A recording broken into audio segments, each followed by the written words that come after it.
اور یمن سے اس وقت بڑی خبر آ رہی ہے۔ آپ کو بتا دیں کہ یمن میں حوثیوں نے بڑا حملہ کیا ہے جس میں 7 ہلاکتیں اس حملے میں ہوئی ہیں اور 35 افراد زخمی ہوئے ہیں۔ بتایا جا رہا ہے کہ المخا بندرگاہ کے قریب حوثیوں نے یہ بہت بڑا حملہ کیا ہے۔ جی ہاں، حوثی مجاہدین نے بڑا حملہ کیا ہے۔ المخا بندرگاہ کے قریب یہ بڑا حملہ کیا گیا ہے اور حوثیوں کے اس حملے میں 7 لوگ مارے گئے ہیں جبکہ 35 لوگ زخمی بتائے جاتے ہیں۔ تو یمن کے دارالحکومت یمن کے المخا بندرگاہی علاقے سے آنے والی تازہ اطلاعات نے ایک بار پھر اس پورے ریجن میں، اس پورے خطے میں جاری کشیدگی کی خطرناک تصویر سامنے رکھ دی ہے۔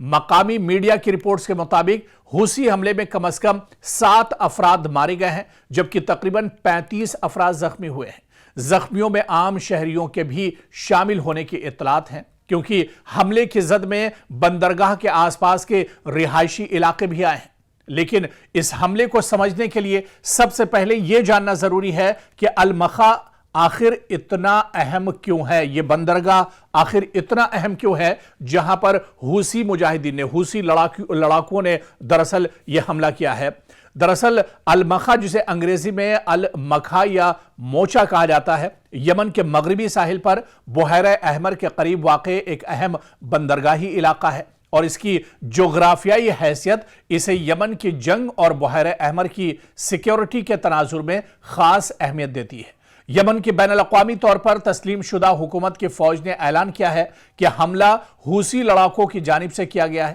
مقامی میڈیا نے طبی ذرائع کے حوالے سے بتایا ہے کہ حملے کے نتیجے میں تقریباً 35 افراد زخمی ہوئے ہیں۔ دراصل آپ دیکھیں کہ پورے مشرق وسطی میں اور خاص طور سے ریڈ سی میں یا پھر اب یمن میں حوثی لڑاکے جو ہیں وہ ایکٹیو ہو گئے ہیں۔ خاص طور سے سعودی عرب پر بھی حوثیوں نے حملہ کیا ہے اور اس بیچ المخا بندرگاہ پر جو حملہ کیا گیا ہے یہ حالیہ کچھ دنوں میں حوثیوں کا سب سے بڑا اٹیک بتایا جاتا ہے، جس میں شروعاتی طور پر 7 لوگوں کے مارے جانے کی خبر ہے، 35 لوگ اس میں زخمی ہوئے ہیں۔ یعنی حوثیوں کی سرگرمیاں ایک بار پھر سے بڑھ رہی ہیں مشرق وسطی میں، خلیجی ملک میں یا یمن اور اس کے آس پاس کے علاقوں میں اب کشیدگی ایک طرح سے پھر سے بڑھتی ہوئی نظر آ رہی ہے۔ حوثی جنہوں نے اسرائیل اور امریکہ کے ناک میں دم کر دیا ہے، اس کے علاوہ جو اسرائیل کے اتحادی ممالک ہیں اور خاص طور سے سعودی عرب کی بات کی جائے تو سعودی عرب پر بھی لگاتار اٹیک اور حملے یہ حوثی لڑاکے کرتے رہے ہیں۔ ایسے میں المخا بندرگاہ پر یہ حملہ دراصل ایک الارمنگ ہے اور اس کے بعد اب پورے خلیجی ممالک یا مشرق وسطی میں ایک طرح سے ہلچل اور تیز ہو گئی ہے کیونکہ اس حملے میں یہ حملہ اتنا بڑا ہے جس میں شروعاتی طور پر 7 لوگوں کے مارے جانے کی خبر ہے اور اس کے علاوہ 35 سے زیادہ لوگ اس میں زخمی ہوئے ہیں۔ اس وجہ سے اس